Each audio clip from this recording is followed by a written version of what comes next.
பிரதம மந்திரி கிசான் சம்மான் திட்டத்தில் இணைந்து பயன்பெற விவசாயிகள் ஆதார் எண்ணை இணைக்க வேண்டும் என்ற அறிவிப்பை வெளியிட்டிருக்காங்க.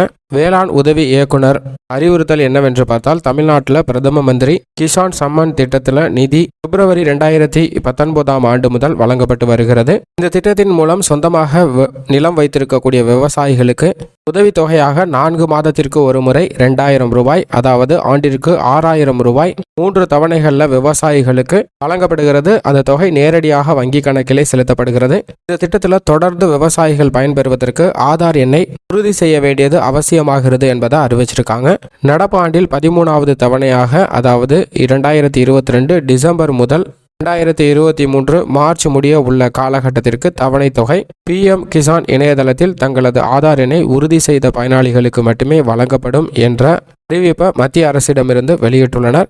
பயனாளிகள் பொது சேவை மையத்தின் மூலமாகவோ அல்லது கைபேசியின் மூலமாகவோ தாங்களாகவே ஆதார் எண்ணை இணைத்துக் கொள்ளலாம் அப்படிங்கிறதையும் தெரிவிச்சிருக்காங்க. உங்களது அருகில் உள்ள பொது சேவை மையத்திற்கு சென்று பெயரில் இருக்கக்கூடிய கிசான் பிரதம மந்திரி கிசான் சம்மன் திட்டத்தில் இணையதள KYC மூலமாக விண்ணப்பிக்கலாம், ஆதார் எண்ணை இணைக்கலாம் அப்படிங்கிறத தெரிவிச்சிருக்காங்க. விண்ணப்பிப்பதற்கு அபிஷியல் இணையதளம் pm-kisan.gov.in என்ற இணையதளத்தின் மூலமாக விண்ணப்பிக்கலாம் அப்படிங்கிறதையும் தெரிவிச்சிருக்காங்க. இதுவரை PM கிசான் திட்டத்தில் நிதியுதவி பெறக்கூடிய விவசாயிகள் ஆதார் எண்ணை இணைக்கவில்லை என்றால் இணைக்க வேண்டும் அப்படிங்கிறத தெரிவிச்சிருக்காங்க. இணைக்கவில்லை என்றால் தொடர்ந்து நிதி பெறுவதில் தகுதி இல்லை என்பதையும் அறிவிச்சிருக்காங்க. எனவே இந்த திட்டத்தில் ஆதார் எண்ணை இணைக்குமாறும் அபிஷியல் அனௌன்ஸ்மெண்ட் கொடுத்துருக்காங்க. அதை தான் நம்ம இப்போ ஸ்க்ரீனில் பார்த்துட்டு இருக்கோம். இந்த PM கிசான் திட்டத்தில் எப்படி இணைவது, எப்படி விண்ணப்பிப்பது அப்படிங்கிறத நம்ம ஆல்ரெடி அப்லோட் பண்ணியிருக்கோம். அதை பாருங்கள், தங்களுக்கு பயனுள்ளதாக அமையும்.